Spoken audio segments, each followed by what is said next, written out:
Yo, so check this out. If you're currently serving in the military or you're considering joining, one day you're gonna have to exit the military. Now, some people reach retirement while others choose to separate voluntarily and some involuntarily. If you're one of the people who may be considering a voluntary separation, today I have 5 things for you to consider before getting out of the military. Stay tuned.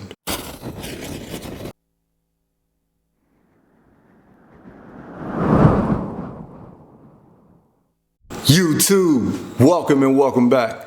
Thank you all for tuning in again. My new folks out there, welcome to the channel. Thank you all for tuning in. If you haven't done so, please go ahead and do me a huge favor. Go ahead and hit that subscribe button for me. Make sure you like this video. Also, be sure to hit the notification bell so you can be notified every time I drop new videos. And also, if you have anyone you feel may benefit by watching this video, go ahead and hit that share button for me. Make sure you share this content with them. Exiting the military is not an easy task. In fact, it can be quite difficult or challenging.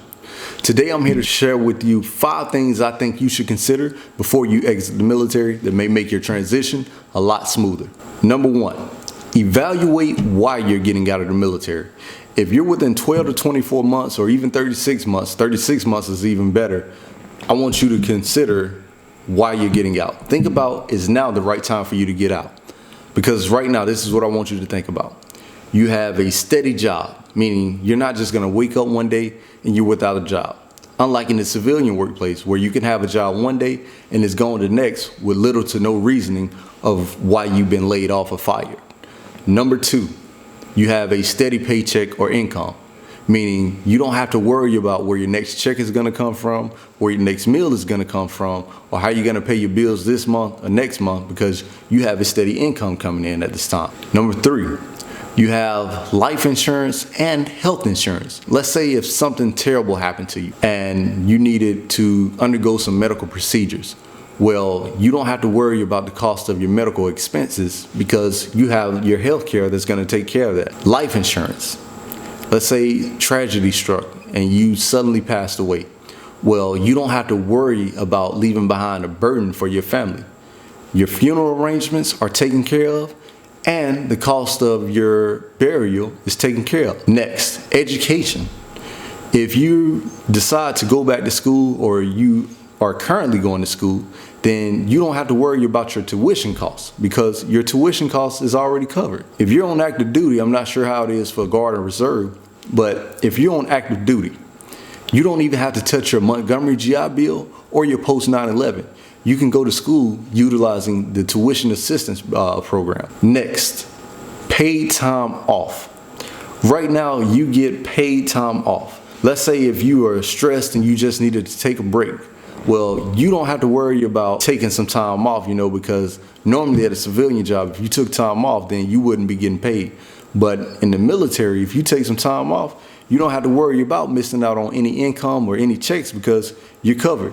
You accrue 2.5 days of leave each month in the military, totaling 30 days a year. The next thing I want you to think about is, are you getting out based on your emotions? Are you depressed, stressed, having severe extreme anxiety, or are you dealing with workplace problems such as workplace bullying?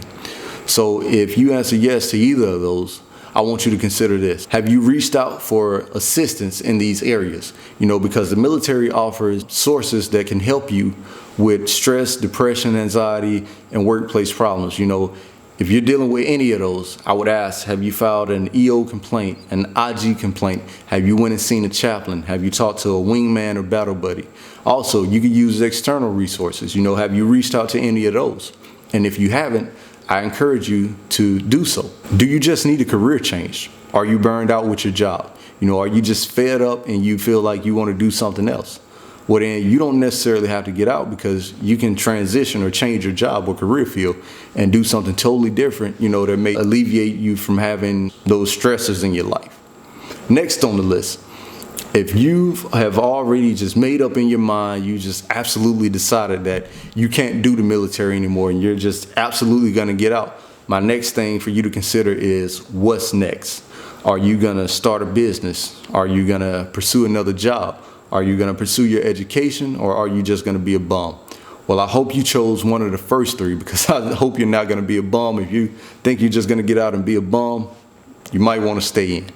So if you're going to start a business, I would ask, have you attended any of the military sources that gives you the knowledge or tools or external resources that you need to get a start on your business?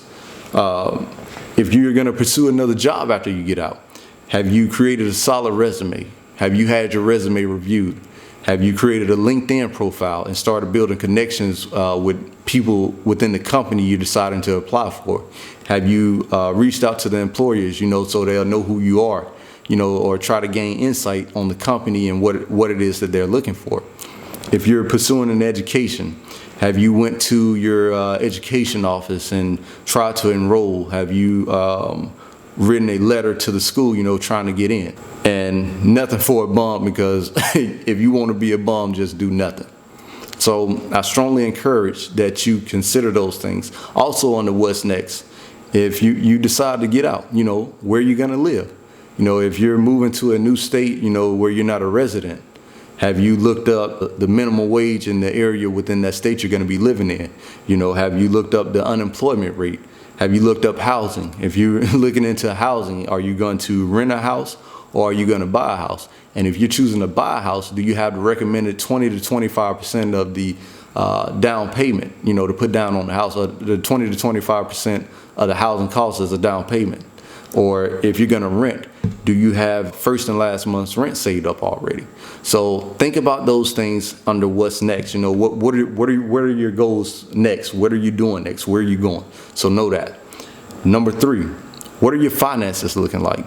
Now is the perfect time to sit down with a professional and determine the state of your finances. So when it comes to your finances, you want to make sure you have an emergency fund. Myself, I like to keep a general saving fund, an emergency fund, a backup fund, and I also have my retirement, but I don't even think about my retirement. I just put my money in there and let it grow. For an emergency fund, they say you should have 3 to 6 months living expenses.